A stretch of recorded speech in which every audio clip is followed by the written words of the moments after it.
बेतवा और पहुंच नदियों के बीच बुंदेलखंड के पश्चिम में बसा है झांसी शहर। और झांसी शहर के केंद्र में अपनी ऊंची ऊंची प्राचीरों के साथ कई सदियों से खड़ा हुआ है झांसी का किला। सन 1613 ईस्वी में ओरछा नरेश महाराज वीर सिंह देव ने मेरा निर्माण करवाया था। 18वीं सदी की शुरुआत में पेशवा बाजीराव प्रथम ने जब फर्रुखाबाद के नवाब मोहम्मद खान बंगश से युद्ध करने के लिए बुंदेला राजा छत्रसाल की ओर मदद का हाथ बढ़ाया तो राजा छत्रसाल ने अपना दिल खोलकर उनका आभार व्यक्त किया।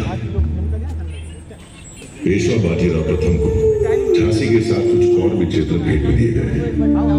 इस तरह झांसी रजवाड़ा मराठा साम्राज्य में ढल गया और ध्वज बदल गया।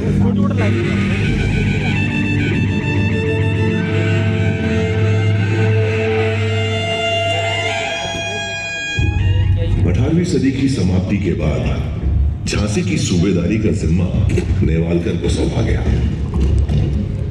इसी वंश ने भारत के मुकुट में वह अनमोल हीरा चढ़ा जिसकी अद्वितीय चमक पर भारतीय इतिहास गर्व करता है।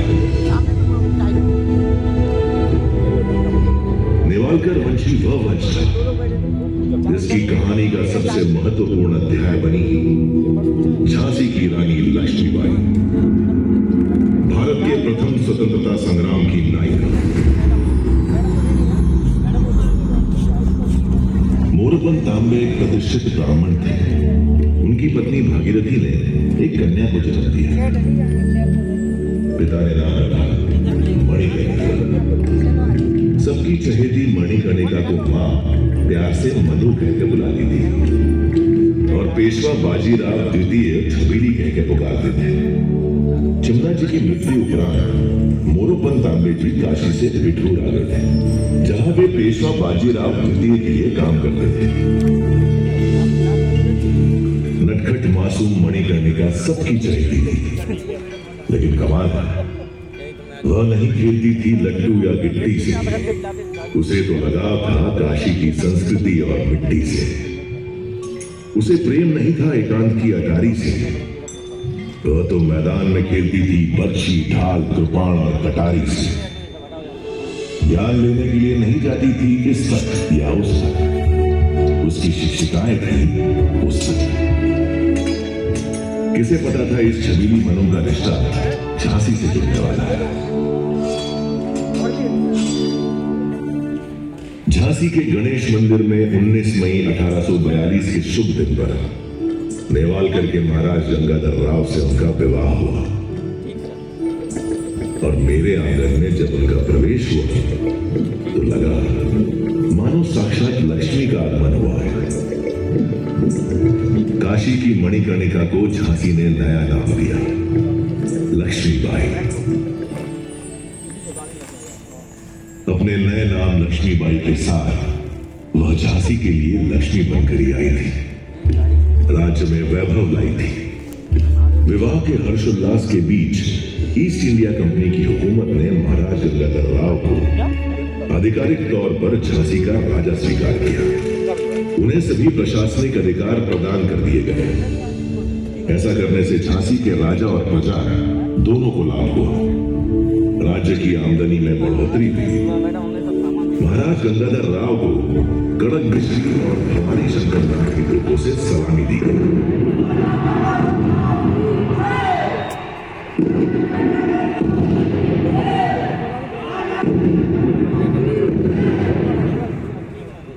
महाराज गंगाधर राव एक कुशल प्रशासक थे, काफी उदार और कला प्रेमी थे। उनकी नाट्यशाला में साहित्य, संगीत, नृत्य, नाटक की रसरसा होती रहती थी।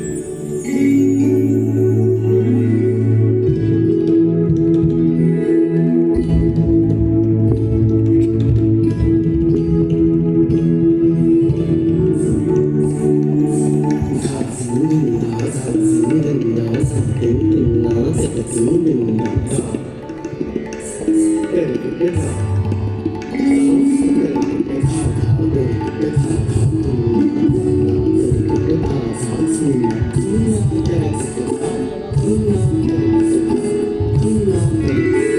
ओर नाट्यशाला में मधुर संगीत की स्वर लहरियां गूंजा करती थी, तो दूसरी ओर कारावास में कठोर दंड पाए हुए अपराधियों की चीख पुकार दिल दहलाती थी। झांसी की न्याय प्रणाली ही कुछ ऐसी थी कि छोटे मोटे अपराधियों को भी फांसी की सजा सुनानी पड़ती। और जिस जगह आप लोग बैठे हुए हैं, ठीक यहीं वो फांसी का था।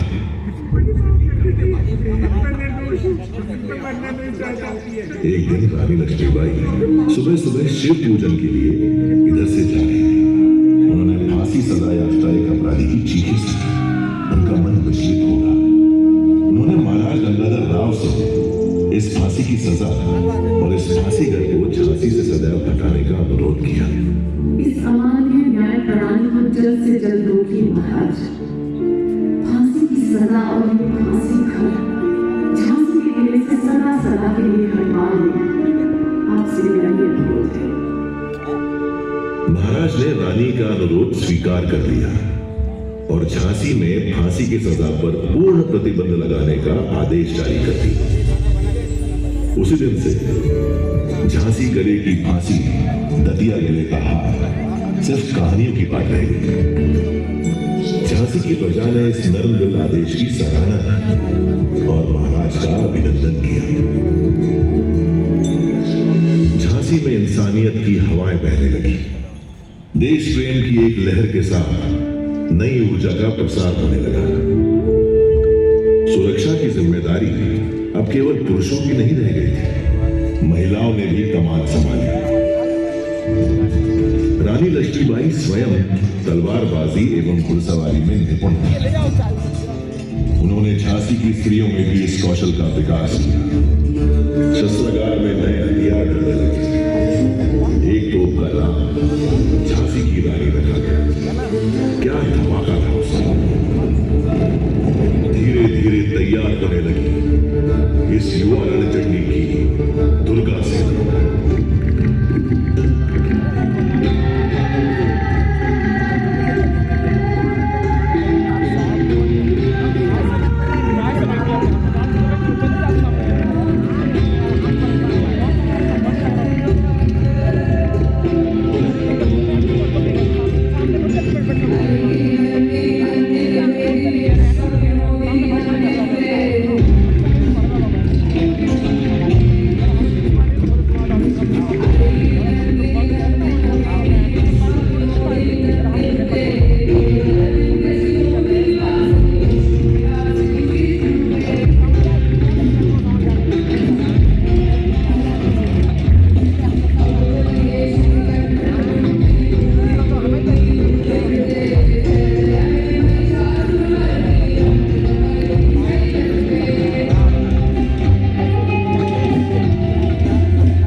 नाट्यशाला में दो कुशल नृत्यांगनाएं थीं, मोतीबाई और जूही। मैंने स्वयं देखा कि कैसे नृत्य का अभ्यास छोड़कर वे रणभूमि में तलवारबाजी और घुड़सवारी के गुर सीखने लगे। देखते ही देखते रानी लक्ष्मीबाई की दुर्गा सेना झांसी की सुरक्षा करने में समर्थ हो गई। झांसी में जो लक्ष्मी बनकर आई थी, वो अब दुर्गा बनकर प्रजा के दिल पर राज करने लगी।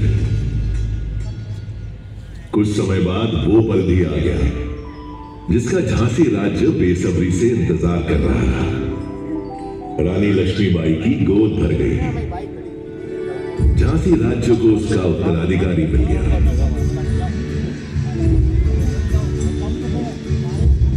महाराज गंगाधर के आंगन में थालियां बजी।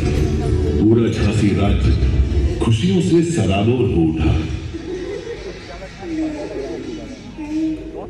झांसी के इस उत्सव को न जाने किसकी नजर लग गई। खुशियों की शहनाइयों से अचानक मातम के स्वर फूटने लगे। मात्र 3 माह की किलकारी को क्रूर काल निकल गया। रानी की गोद जुड़ गई। इस घटना से महाराज गंगाधर को गहरा सदमा लगा। उनका स्वास्थ्य बिगड़ने लगा। उन्हें लाइलाज लोगों ने घेर लिया। महाराज को झांसी के भविष्य की चिंता सताए जा रही थी।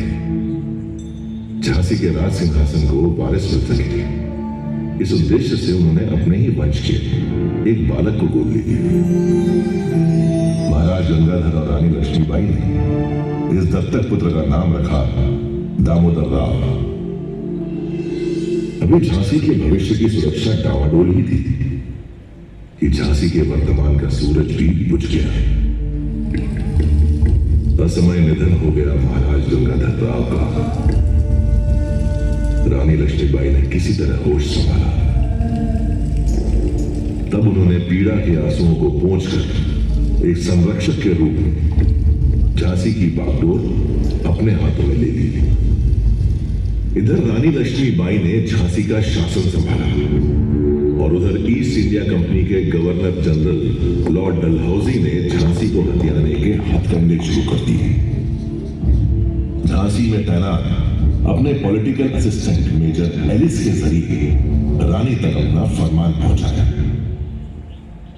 रानी साहिब, सन 1804 में हुई संधि के मुताबिक झांसी भी दूसरे पड़ोसी राज्यों की तरह ईस्ट इंडिया कंपनी के अधीन आता है।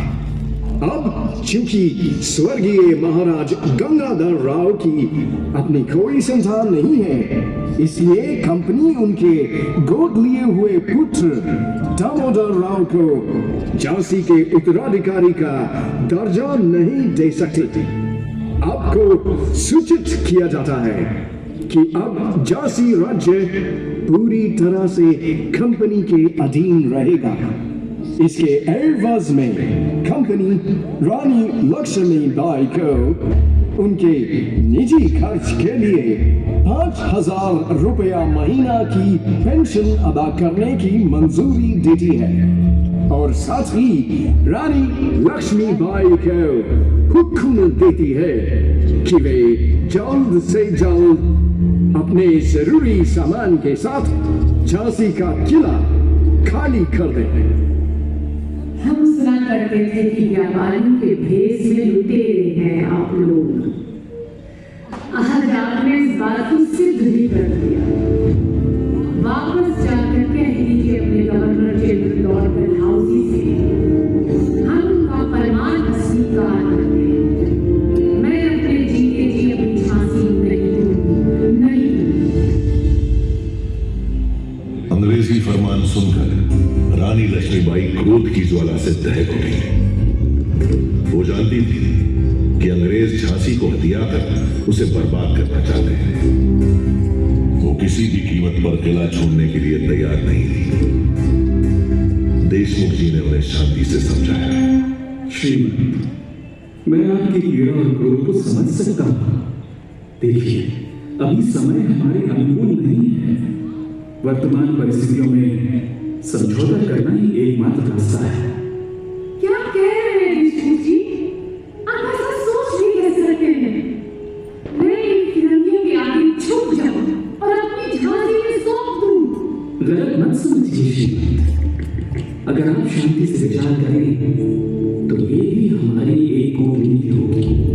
अंग्रेजों की बात नहीं मानकर एक तो आप सतर्क रहेंगे, दूसरा उनके खिलाफ किसी भी गतिविधि में शामिल होने पर उन्हें आप पर शक भी नहीं होगा। रानी लक्ष्मीबाई ने देशमुख जी का सुझाव मान लिया। दिल पर पत्थर और मन में ढेर सारी यादें रखकर रानी ने किला छोड़कर रानी महल में रहने का फैसला किया। जाते जाते रानी ने झांसी को अपना संदेश दिया। इस किले से जाने का ये मतलब नहीं है कि मैं हार गई। असली युद्ध तो बाकी है। बिठूर में पेशवाबाजी राव ने मुझे देश प्रेम, स्वधर्म और स्वराज की शिक्षा दी। अब समय आ गया है कि मैं उनके द्वारा बताए गए स्वराज के मार्ग पर ही चलूं। इसके लिए चाहे मुझे अपने प्राण ही न त्यागने पड़े, मैं एक दिन स्वराज की पताका जरूर फहराऊंगी। गीता में लिखा है, हतोवा प्राप्स्यति स्वर्गम चित्वा वा भोक्ष्यसे महीम्, तस्मादुत्तिष्ठ कौन्तेय युद्धाय कृतनिश्चयः। कि जैसे कृष्ण भगवान ने अर्जुन को रणभूमि में कहा था कि युद्ध के दौरान अगर मारे जाओगे तो स्वर्ग की प्राप्ति होगी, अगर जीत हुई तो पृथ्वी पर राज्य का आनंद लोगे। सो हे कुंती पुत्र, उठो और युद्ध करो। इतना कहकर रानी इस किले को छोड़कर चली गई। उस दिन दुल्हन बनकर आई रानी को मेरी देहरी से बाहर जाना पड़ा। मेरी दीवारें फूट कर रोई, मेरी प्राचीर की छाती पर बदनुमा दाग की तरह काट दिया गया फिरंगी हुकूमत का झंडा।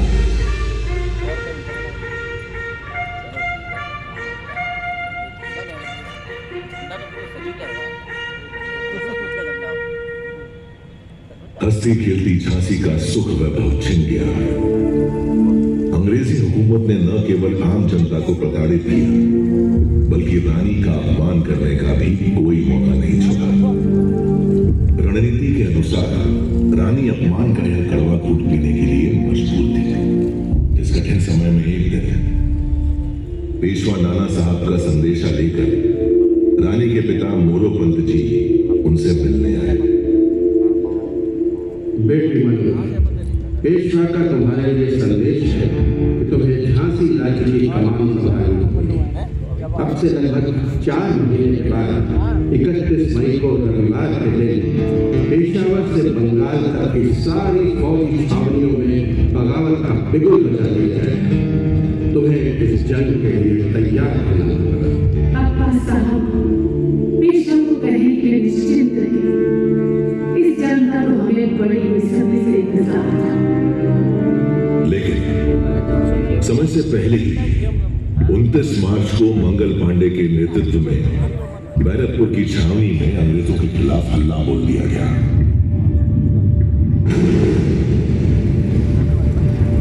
मंगल पांडे की शहादत का अशुभ समाचार भी आया, लेकिन 10 मई आते आते मेरठ में भी बगावत की शुरुआत हुई, जो दिल्ली को आजादी दिलाने तक जा पहुंची।